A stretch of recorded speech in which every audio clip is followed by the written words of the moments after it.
This morning I witnessed something that shook me. A 70-year-old woman, someone I'd seen walking these streets every day, was gone, just like that. And when I found out what led to it, I knew I had to share this with you, because it wasn't sudden. It was the result of 6 silent habits that many people over 70 unknowingly follow. Habits that steal years from their lives. Before I reveal these 6 habits, I want you to be part of this journey. If you want real, proven strategies to age stronger and live better, hit subscribe. Let's rewrite the rules of aging together. Maybe you've seen it too. A once lively friend who now moves a little slower. A neighbor who used to greet you every morning but now barely steps outside. Even family members who seem to shrink into themselves, their energy fading with time. It happens so gradually that we barely notice, until one day they struggle with the simplest things they once did effortlessly. And the worst part, most don't even realize it's happening. They assume it's just part of aging. But what if it's not? What if, without knowing, they've been following habits that are silently stealing their strength, their independence, even their years? I know this because I've seen it firsthand. And this morning, it became painfully clear. A woman I passed by every day who seemed fine just weeks ago was suddenly gone. And when I learned what led to it, I realized that so many others are on the same path without even realizing it. So let's talk about these 6 habits, the ones that creep in unnoticed, but have devastating consequences. And more importantly, let's talk about how to break free before it's too late. Habit number 1, ignoring strength training. Every morning she walked, a slow, steady pace, like clockwork. At first glance, she seemed to be doing everything right. But what no one noticed, not even her, was that something crucial was missing: strength. Over time, her muscles weakened, her balance wavered, and then one day, one simple misstep changed everything. She fell, just a small trip over the curb. But at 70, with weakened muscles and brittle bones, it wasn't just a fall, it was a fractured hip. And that fracture led to hospitalization. From there, she moved less, lost even more strength, and before anyone realized it, she never regained her independence. So many people assume that walking is enough. At least I'm moving, they say. And yes, walking is great for your heart and your mind, but it doesn't build the muscle strength you need to stay independent. The truth is, as we age, we naturally lose muscle unless we actively work to maintain it. Think of your body like a house. Walking might be like sweeping the floors. It keeps things tidy, but strength training, that's reinforcing the foundation, making sure the walls don't collapse. And yet most people over 70 completely ignore it until it's too late. You don't need heavy weights or intense workouts to build strength. Simple resistance exercises can make a world of difference. Even body weight movements, like standing up from a chair without using your hands, can strengthen the muscles that keep you steady and strong. Start with this. Try sitting and standing from a chair 10 times in a row. Do it daily. It may feel easy at first, but over time it trains your legs, your core, and your balance, reducing your risk of falling dramatically. Use light weights or resistance bands.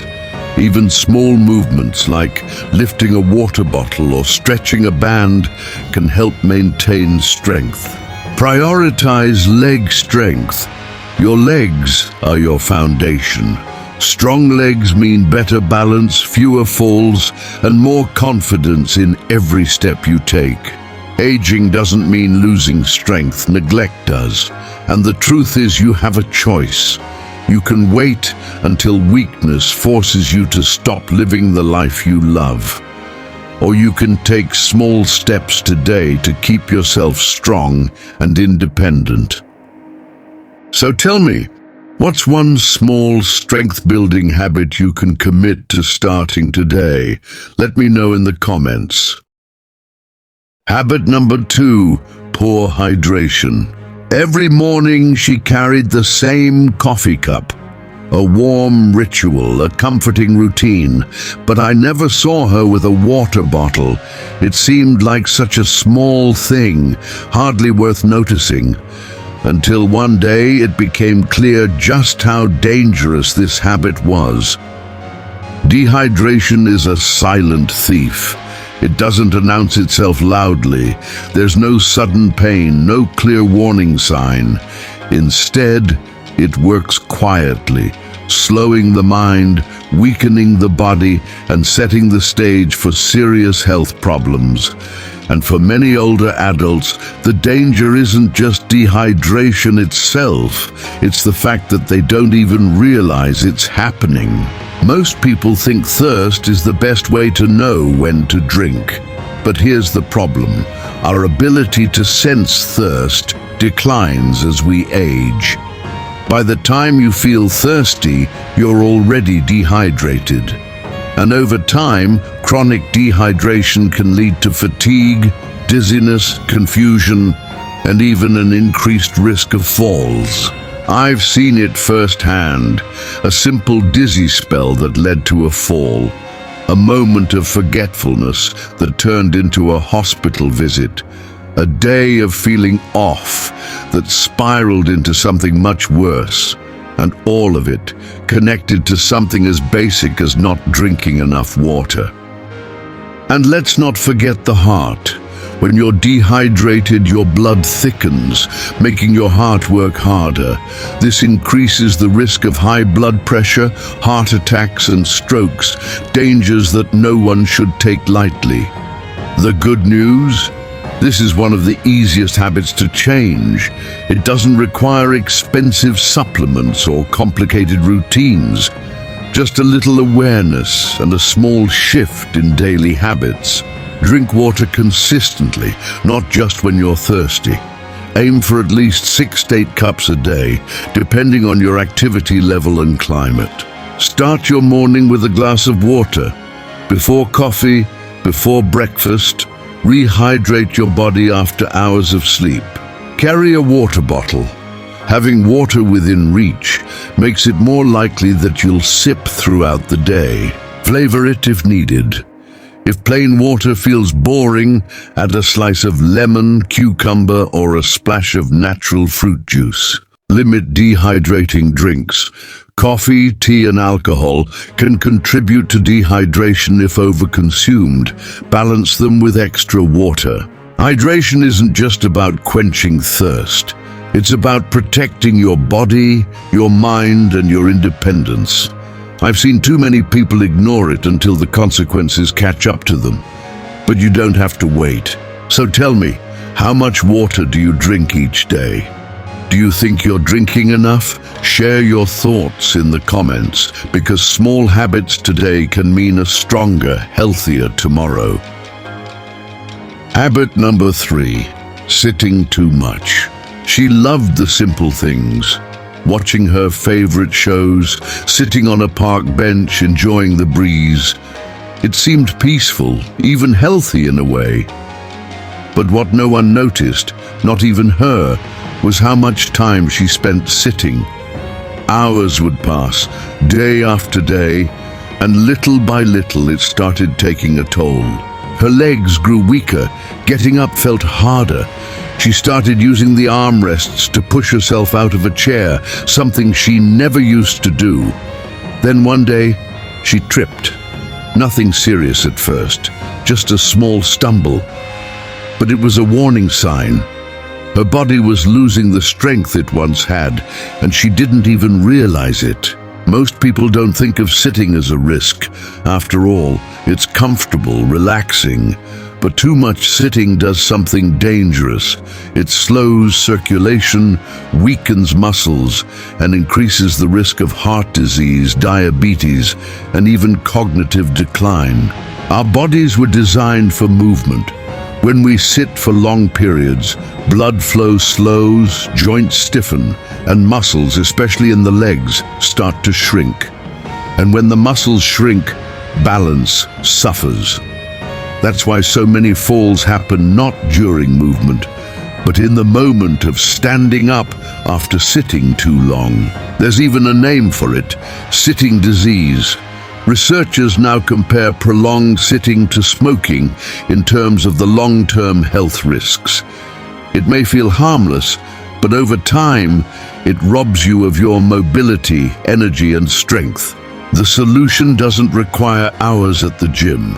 It's about breaking up long periods of sitting with small movements that keep your body active and engaged.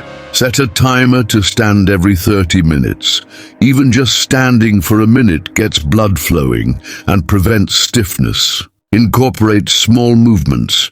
March in place, stretch your arms, or do a few seated leg lifts. Every movement counts. Take a daily 5 to 10 minute walk. Walking isn't just good for the heart. It strengthens muscles, improves balance, and keeps joints flexible. Use commercial breaks or phone calls as movement cues. Stand up, pace, or stretch instead of staying seated. Consider a standing activity. Reading, folding laundry, or even light stretching while watching TV can reduce prolonged sitting. The difference between strength and frailty isn't always age, it's activity. The more you move, the longer you maintain your independence. And the best time to start, right now. So here's a question. How many hours do you think you sit each day? More than you should? Let me know in the comments, because aging better isn't about doing more. It's about doing what truly matters. Habit number 4, avoiding social connections. I remember her in her younger years, always chatting with neighbors, laughing, sharing stories. She had a warmth that made people feel at home. But as the years passed, something changed. The conversations became less frequent. The laughter faded. She started spending more time alone, and at first, no one thought much of it. She's just enjoying her quiet time, they said. But silence, when it stretches too long, can become something else entirely. Loneliness. Loneliness doesn't announce itself with loud symptoms. It creeps in slowly, disguising itself as independence. But the truth is, it's one of the most dangerous habits we can fall into as we age. Research shows that chronic loneliness is as harmful as smoking 15 cigarettes a day. It weakens the immune system, increases the risk of heart disease, and even accelerates cognitive decline. The human body was never meant to exist in isolation. We thrive on connection. The brain, like a muscle, needs stimulation. Without regular conversation, laughter, and social engagement, the mind can start to slow down. Memory fades faster. Depression sets in. Even physical health suffers because loneliness leads to increased stress hormones, which wear down the body over time. I've seen it happen. When social circles shrink, people move less, engage less, and before they know it, they stop feeling like themselves. And the saddest part? Many believe it's just a normal part of aging, but it's not. It's a warning sign. The solution isn't about having dozens of friends or attending big events. It's about meaningful connection, the kind that makes you feel seen, heard, and valued. Make a daily or weekly call. Reach out to an old friend, a sibling, or even a neighbor. A short conversation can brighten your day. Join a group or community. Whether it's a book club, a fitness class, or a local meetup, regular interaction helps keep the mind and heart engaged. Embrace technology. Video calls, online forums, and even social media can bridge the gap when in-person connections aren't possible. Get involved in a cause. Volunteering, mentoring, or simply offering kindness to someone in need can bring a deep sense of purpose. Start small, but start today. Even a simple hello to a stranger at the grocery store is a step toward connection. Aging isn't just about keeping the body strong. It's about keeping the heart full and the mind engaged. Isolation speeds up decline, but connection, it keeps us alive. So I'll ask you this: when was the last time you had a meaningful conversation with someone? Because aging better isn't just about living longer, it's about truly living. Habit number 5, ignoring protein intake. Every morning she had the same routine. Coffee, a slice of toast, maybe a pastry. Lunch was light, usually something quick. And dinner? Well, by then, she wasn't that hungry. It seemed normal, even harmless. But what no one realized was that her body was slowly starving of something essential: protein. I've seen this pattern too many times. As people age, they eat less, sometimes out of habit, sometimes because their appetite changes. But when meals become mostly bread, sweets, or coffee, something dangerous happens. The body starts breaking down muscle faster than it can rebuild it. And that leads to weakness, frailty, and a much higher risk of falls, illness, and even hospitalization. Most people think of protein as something for bodybuilders, but in reality, it's what keeps us strong, independent, and healthy, especially after 50. Without enough protein, muscles shrink, recovery slows, and even the immune system weakens. The real danger? The process happens quietly. You don't feel it right away. But over time, you notice little things. Getting up from a chair feels harder, carrying groceries is more tiring, and simple movements take more effort. And once muscle loss accelerates, rebuilding it becomes much harder. There's a reason doctors now emphasize protein intake for older adults. It's not just about strength, it's about survival. The good news? You don't need drastic changes, just small, intentional shifts to include more protein in your meals. Start your day with protein. Instead of just toast or pastries, add eggs, Greek yogurt, or a protein shake to your breakfast. Include a protein source in every meal. Fish, chicken, beans, lentils, tofu, or dairy. Each meal should have a serving of protein. Snack wisely. Instead of sweets or crackers, opt for nuts, cheese, or a boiled egg. Increase variety. Many people stick to the same foods. Rotate different protein sources to keep meals interesting and nutritious. Don't wait until you feel weak. Prevention is key. Start prioritizing protein now, not after muscle loss has already set in. Muscle isn't just about looking strong, it's about staying independent, avoiding falls, and living life on your terms.